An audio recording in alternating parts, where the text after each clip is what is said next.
Recently, David and I took the RV across the country from Atlanta, Georgia to the beautiful state of Arizona.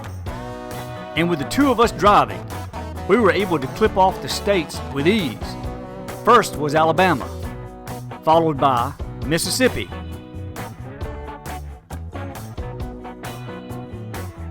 And then we entered Louisiana as we crossed over the Mississippi River in a driving rainstorm. But no problem, clearer skies were ahead as we spent the day traveling through Texas.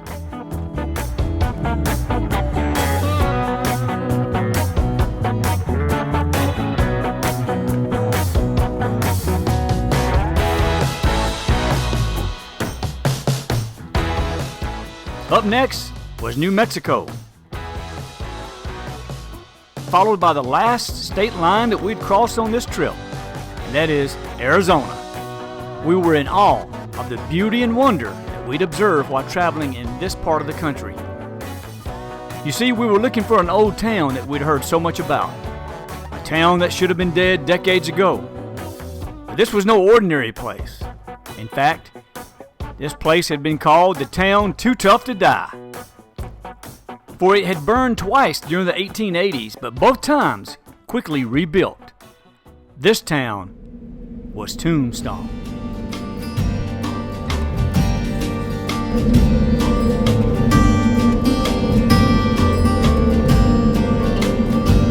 He was born by the roadside in a broken down carriage.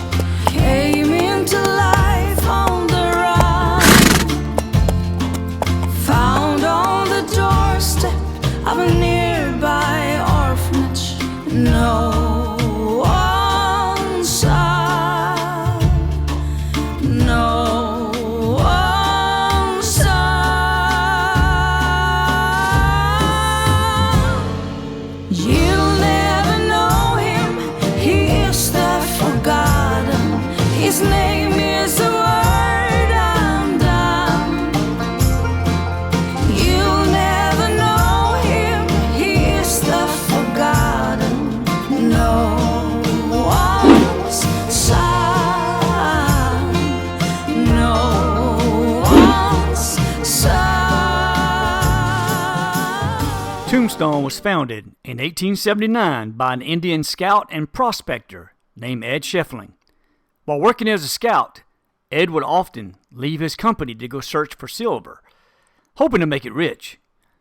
When friends learned what Scheffling was up to, he was told the only stone you'll find here would be your own tombstone. Well, Scheffling succeeded in finding silver, and his first silver mine, he named it Tombstone. And within a short time, the boom was on, and Tombstone was established as a city, and Scheffling had achieved his goal. He'd made it rich.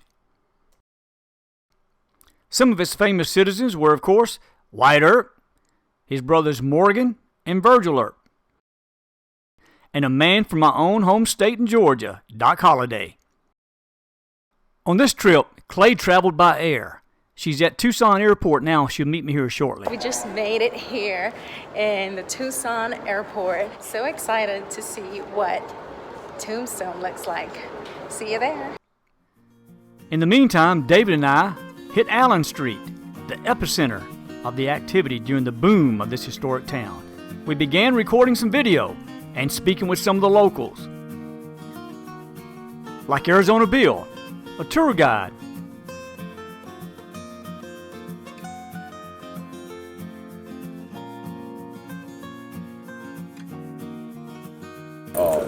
If the other cowboys would have been in town the day of the gunfight, they would have been along with this town. Yes, sir. Well, but the only cowboys in town, all of it.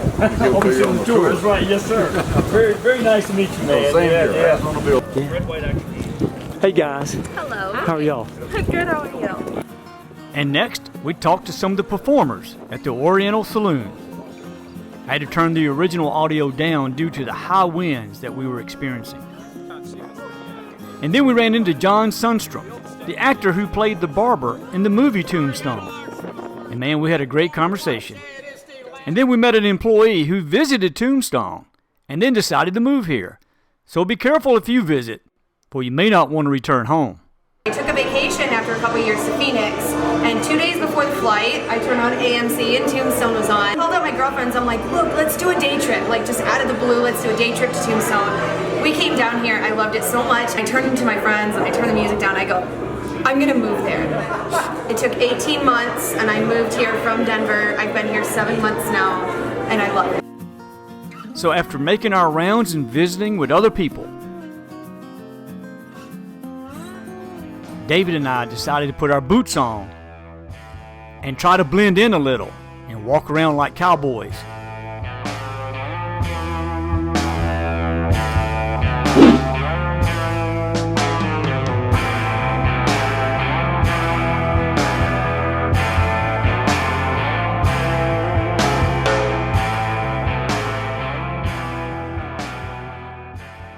Now that Clay has arrived in town, the first place I wanted to visit was the Crystal Palace. The Crystal Palace has its place in history, located here at Allen Street and 5th. In 1879, it was the Eagle Brewery. But the building burned in one of the 2 fires that hit Tombstone. In late 1882, it was rebuilt as the Crystal Palace Saloon. Virgil Earp was actually shot here in 1881. The would-be assassin's shot came from the 2nd floor of what is now called the Longhorn Restaurant.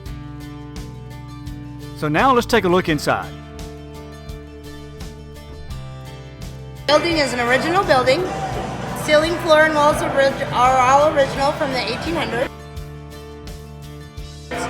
The bar and the back bar are both replicas of the original, rebuilt from the original blueprints. Those 2 gambling wheels that are hanging on the wall over there, those are also original. They came from the Oriental, which is right on the corner. Very good. And in case you didn't notice in that old picture, the lights are the same ones that are used in the 1880s, as is the wallpaper. Today, the Crystal Palace is a popular and busy spot for tourists looking for a passage to the boom days of Tombstone. They still have period shows here, and their employees wear period uniforms and outfits.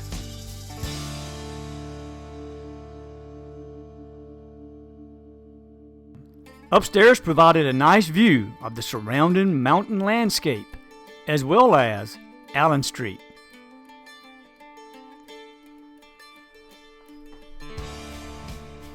The next place I wanted to visit was the infamous Birdcage Theatre. It opened in December of 1881 and became the most famous honky-tonk in America. For 9 years, it never closed its doors. The New York Times wrote, "The Birdcage Theatre is the wildest, wickedest night spot between Basin Street and the Barbary Coast." Until disaster struck Tombstone by the flooding of the mines, and in 1889, it closed its doors. Boarded up, with all of its fixtures and furnishings intact. For almost 50 years, it remained closed, its contents touched only by the passing of time. During the boom, though, the Birdcage made a reputation that never be forgotten. Curly Bill shot and killed Marshal Fred White here. I'll show you where Marshal White is laid to rest in just a few minutes. And I have to tell you, I was pretty excited to go inside and check it out. This painting, they say, has been hanging here in the same place since 1882.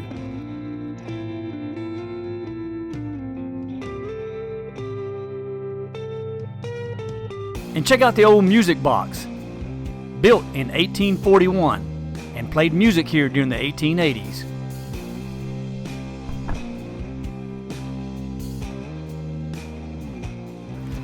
After paying the $14 per person fee, we entered into the actual theater for our self-guided tour.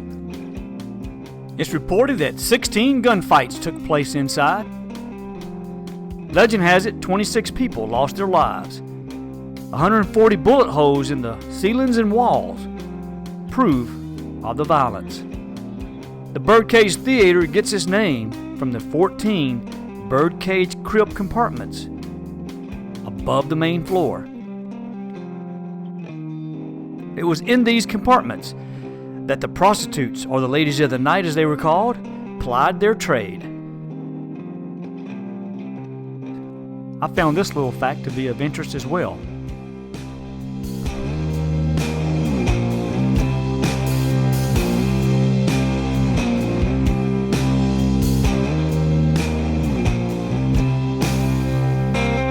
stage was host to many national headline shows, but still it was said that respectable ladies would not even walk on the same side of the street as a theater. And here, the Faro table where Doc Holliday dealt cards and had his incident with Johnny Ringo.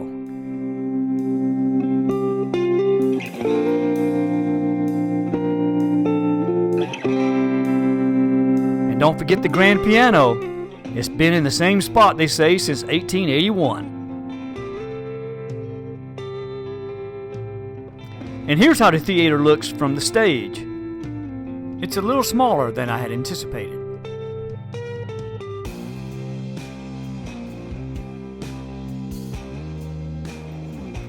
And below the stage of the Birdcage, well, that's where the longest poker game in Western history took place. The game lasted some 8 years, 5 months, and 3 days, with a $1,000 entry fee for each player. There was a 3 to 4 day wait just to even get in the game. It's reported that these are the original tables and chairs, mirrors, and even most of the bottles that were here when it closed in 1889. After visiting the Birdcage, we had to do what you expect to do in Tombstone: wait for a passing stagecoach that's headed out of town. And then we continued to walk down Alma Street.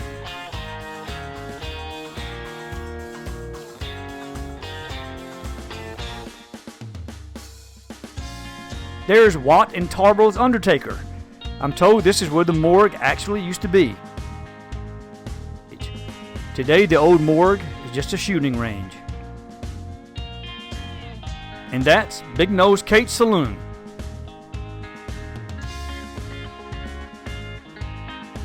As you can see, the building is a historic landmark, once the Grand Hotel.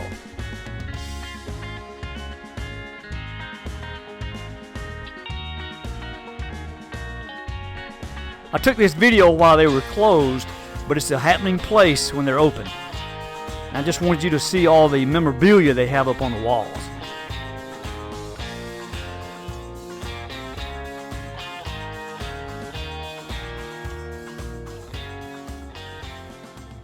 When we exited Big Nose Kate, we noticed that more law dogs were in the area, and they were on the move. It appeared something was afoot. We also noticed more cowboys showing up as well. I started to get a bad feeling that trouble was coming. But for now, Clay and I continued to walk down the street, taking in this old piece of Western history, checking out the shops along the way.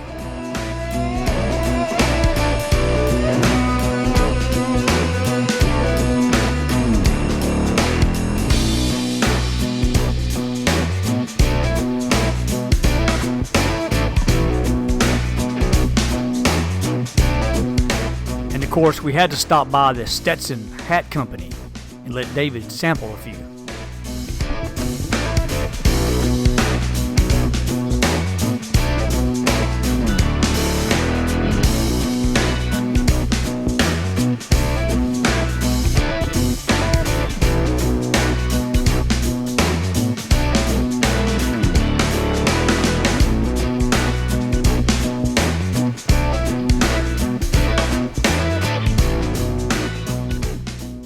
Next, we even walked down to the Tombstone Courthouse. This place was built in 1882 as well.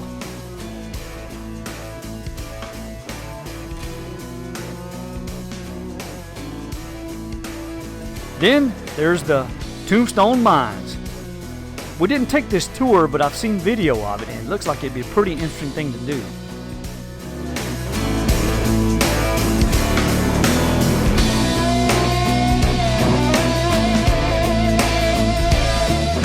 And back on Alma Street, more cowboys.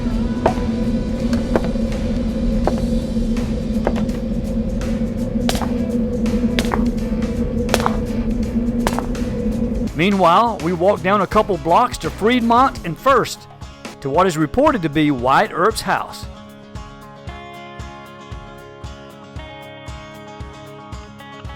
His statue prominently displayed outside.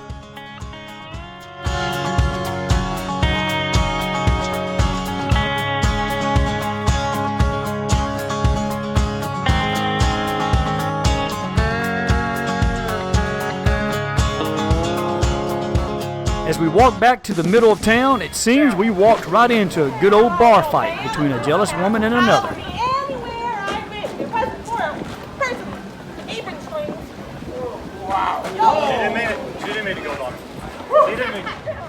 And then we ran across a full-fledged fashion show. It's of a canary-colored cotton. Now Miss Debbie has on a lovely red hat trimmed in white lace. Followed by a street performance.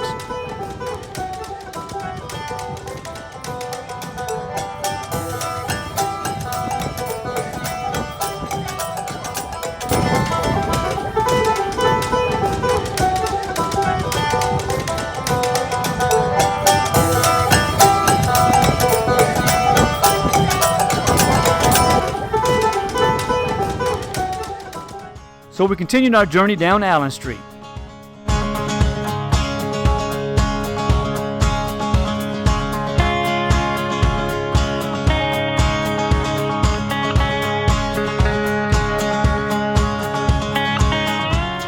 And though Tombstone was in a beautiful part of the country, I just had a bad feeling something ugly was about to happen.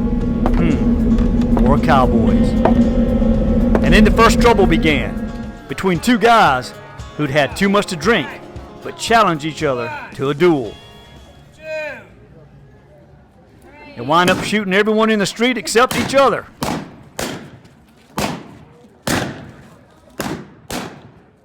After that, a strange wind began to howl, and the streets of Tombstone cleared.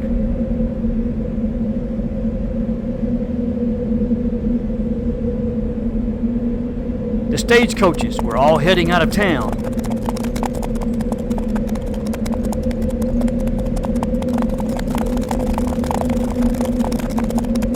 I even boarded the train headed for Tucson, but thought better of it later. I figured if something bad was going to happen, they'll need to have some good eyewitnesses. And then it was clear. The Earps, along with Doc Holliday, had had enough of the cowboys. Since I'm out of tears, I resort to laughing. How did I ever get involved? It was a case of mistaken identity. I thought you were my love. I thought you were. And word was, something was going to go down on Fremont Street close to the OK Corral. So Clay and I did what any other concerned citizen would do. We got a front row seat to the action. And then it happened. You cowboys been looking for a fight. By God, you've got it. Throw up your hands. We're here for your guns. Well, that's not what I want. No! Don't shoot! I don't have a gun! I don't get one! Holiday! I got one left for you. Blaze away. Your day's if you don't. Daisy at all. And in case that happened a little too fast for you, here it is, as Wyatt Earp drew out a map himself for the court. It makes a little bit more sense to me if the map is inverted, but you get the point. As you can see, Holiday and the Earps were all dressed in black on the left. On the right, Billy and Ike Clanton, flanked by Frank and Tom McClowry. In less than 30 seconds and some 30 rounds later, it was over. Billy Clanton lay dead along with the McClowry brothers. Morgan, Virgil, and Doc were all wounded in the shootout but survived. And are you a little surprised as I was to see how close it appeared that they were? And now let's see where those who were killed here, as well as many others who died in Tombstone, are buried. Okay, we just arrived here at the Boot Hill Graveyard. It's a very famous graveyard here in Tombstone. So let's walk around now and check out who's here and maybe what happened to them. The Boot Hill Cemetery was founded in 1878. It's on a slight hill just northwest of the city. This historical cemetery was a burial ground for all of Tombstone's earliest pioneers. The name Boot Hill comes from the fact that many of these graves were filled with people that died suddenly or violently with their boots on, just as the McClowrys and Clanton did at the shootout at the OK Corral.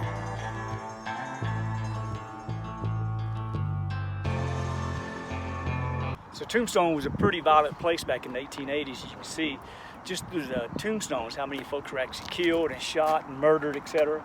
They actually had 3 undertakers because they were so busy.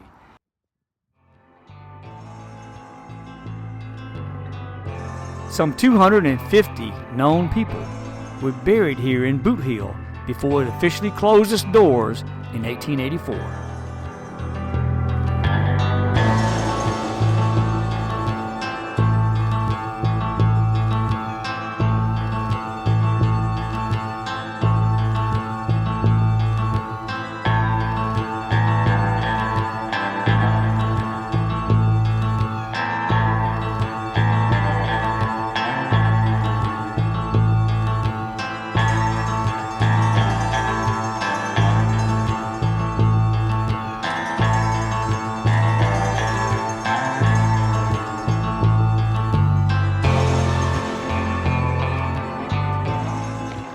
Killed while playing cards. Left more. Guess you had the dead man's hand. Yeah. We got left more here. Here lies Lister Moore, 4 slugs from a 44, no less, no more. Probably be one of the most famous tombstones that you'll see. You know, you see replicas in other places and stuff. There are 2 lawmen buried here as well. Marshal Fred White. As you recall, he was shot in front of the Birdcage by Curly Bill.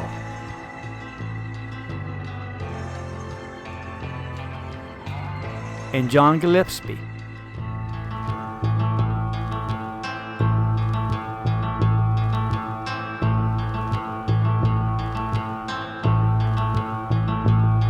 Well, I hope you enjoyed the video of the old town of Tombstone. If you did, don't forget to smash that like button and consider subscribing if you haven't done so if you want to see more content in the future. As always, thanks for watching, and until next time, be well and stay safe.